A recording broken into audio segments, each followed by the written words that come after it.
Well, I'd been here for 13 years and always meant to change the kitchen. I'll get around to it. But it was a major thing. And then I came into an inheritance and I thought, right, let's just do it. Everything was not working. It was a nightmare. There were things falling apart. After 30, they'd probably had it put in 10 years before I moved in. So it was a 25-year-old kitchen, with wood worktops that were rotting, and it just needed ripping out.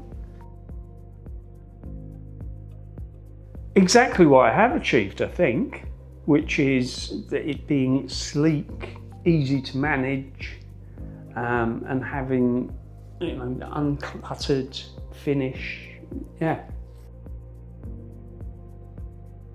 Well, they came along. They were recommended by a contractor I was using for the whole building project. I'd had various things done apart from just the kitchen.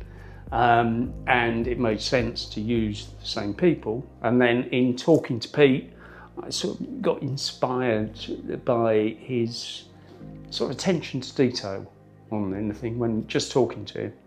And that, as when you go around the kitchen, you realise is something that he carries through.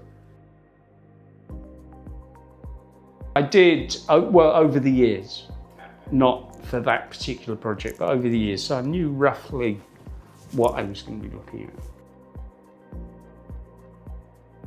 Pete, I think, and as I say, it was confidence in his suggestions. He was happy to suggest things, but also happy to do things where I was quite finicky and saying, I want this. And a lot of people were, well, no, we can't do that. But he made it happen. I've seen other people's kitchens that they've had done in weeks, a couple of weeks, and yeah, there's the new kitchen. And you go in and yeah, what about the finish on that? What about the finish? And the detail is just missing.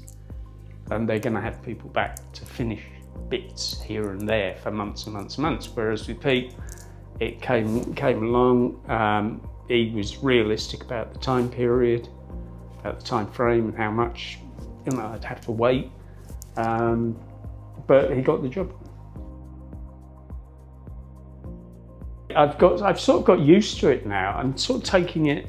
It's sort of it must have always been. I can't remember it being rubbish. I don't know. I think the part that Pete was most proud of was that, which is the fridge.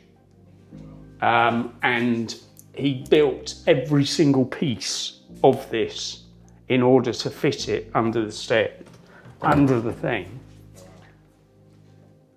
Yeah, and anybody who sees that goes, wow, how did he do that? There's that, and we had the extension built on, so he created the utility room, which has got the freezer in it, the washing machine and so on, and out the downstairs loo at the back that all feeds through. And most of that came from Pete's description of what he thought we should do. Very relieved. Very relieved. I mean, it's been in now for, I don't know, is it nearly, it must be a year. Somewhere between 6 months and a year. The relief when the job was done, the day that I was managing to start using it, the relief was overwhelming. It's just nice. It's, I've found myself to be much cleaner than I used to be, because I'm going around, no, I don't want marks. Just do it. If you're looking for a kitchen, obviously you've got to have a budget, but it may be that King's might be a bit more and might take a little more time. But it's going to be a lot better than getting Joe Bloggs who goes to Howden's or B&Q and just buys some units and chucks them on the wall for you. I think it was his attention to detail. I watched him working quite a lot, which probably drove him mad.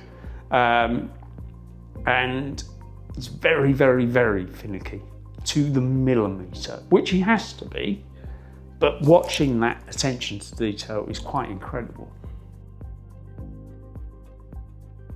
No, I couldn't sum it up in 3 words. Yeah, just do it. It would be my recommendation to anybody.